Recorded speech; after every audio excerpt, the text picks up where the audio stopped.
তাই বাবা আমরা ভগবানের জন্য নাও ভাবতে পারি, ভগবানের জন্য কিছু নাও করতে পারি, রাধে রাধে। কিন্তু ভগবান তো সদা সর্বদা আমাদের কথা চিন্তা করে। ভগবান ভক্তির জন্য কি না করতে পারে। ভগবান ভক্তির জন্য নরকে পর্যন্ত নামতে রাজি আছে। রাধে রাধে। তার একটা যাচ্চল্য প্রমাণ দিয়ে গিয়েছে বাবা, একটু মন দিয়ে শুনবেন।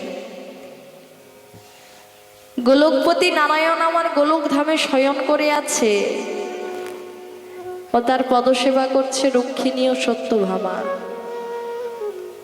এমন সময় মহামণি দুর্বাসা কৃষ্ণের দ্বার দেশে এসে ডাক দিল, কৃষ্ণ ও কৃষ্ণ কৃষ্ণ। কৃষ্ণ রক্ষিণীকে বলছে, দেখো তো রক্ষিণী, দ্বারে কে আমাকে ডাকে।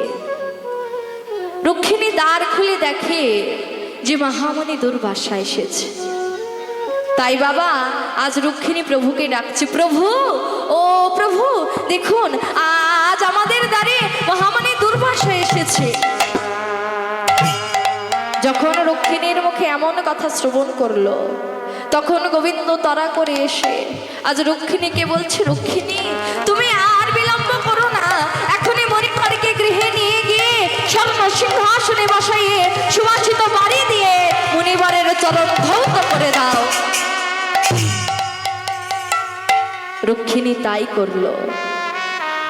আজ মণিবরকে গৃহে এনে স্বর্ণ সিংহাসনে বসাইয়ে সুবাসিত বাড়ি দিয়ে মণিবরের চরণ ধৌত করেছে।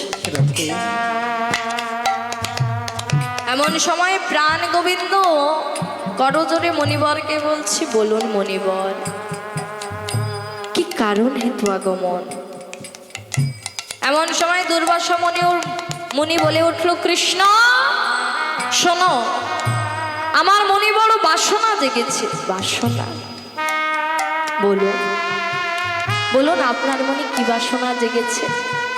শোনো কৃষ্ণ, আমার মনের বাসনা হলো আমি দেশ ভ্রমণে যাব।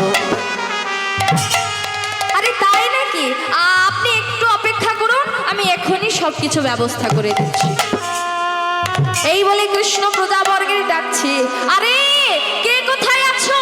তারা করে রথ নিয়ে এসো, মণিবর আমার দেশ ভ্রমণে যাবে। দাঁড়াও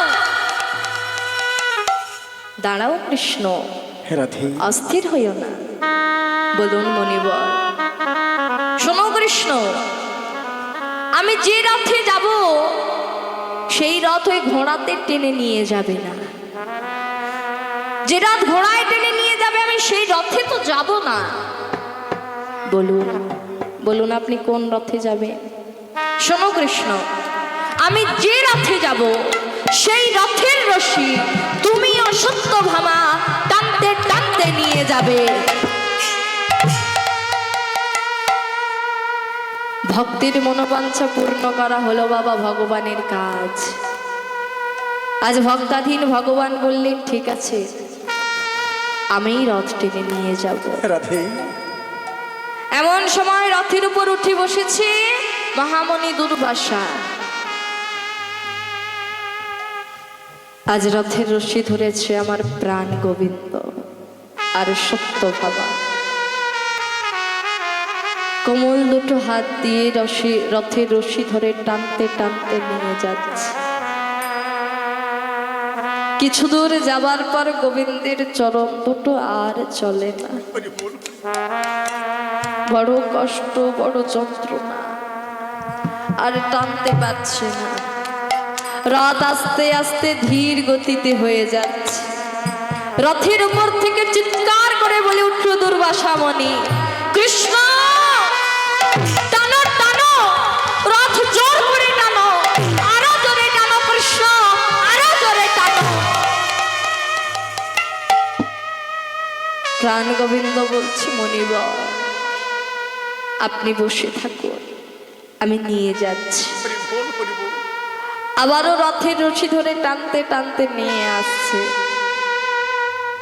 কিছু দূর আসার পর গোবিন্দের চরণ যুগল আর চলে না। আস্তে আস্তে রথ ধীর গতিতে হয়ে যাচ্ছে। এমন সময় দুর্বাসা মুনির হাতে ছিল একটি চাবুক। সেই চাবুক দিয়ে গোবিন্দের পিঠেতে আঘাত করছে। কৃষ্ণ টানো, কৃষ্ণ টানো, জোর